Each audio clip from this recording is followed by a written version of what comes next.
অসমৰ সাংস্কৃতিক জগতখনৰ বাবে আহিছে এক পুনৰ দুখবৰ। জনপ্ৰিয় ঢোলৰ ওজাজন বৰ্তমান বিচনাত। গোলাঘাটৰ ওজা ঢোলৰ শিল্পী মৃদুল বৰা বৰ্তমান অসুস্থ। যি ঢোলত ওজা চাপৰ বজাই ৰজন জনাইছিল, সেইজন শিল্পীক বৰ্তমান সহায়ৰ প্ৰয়োজন। এসময়ত ঢোলৰ ৰগৰ তুলিছিল শিল্পী মৃদুল বৰাই।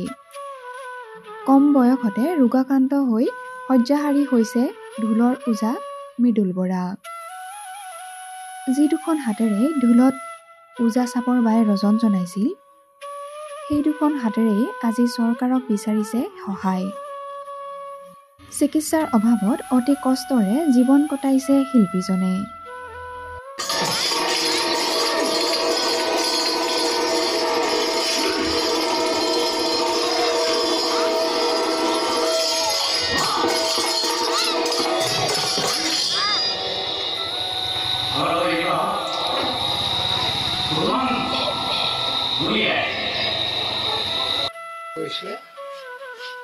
বাঢ়ি যোৱাৰ পাছত খোজ কাঢ়িছোঁ।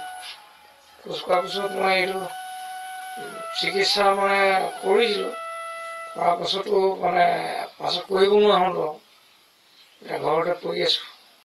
বহু প্ৰতিযোগিতাৰ শ্ৰেষ্ঠ ওজাও হৈছিল মৃদুল বৰা। এসময়ত এটাৰ পিছত আনটো ঢোলৰ চেও বাইছিল শিল্পী মৃদুল বৰাই।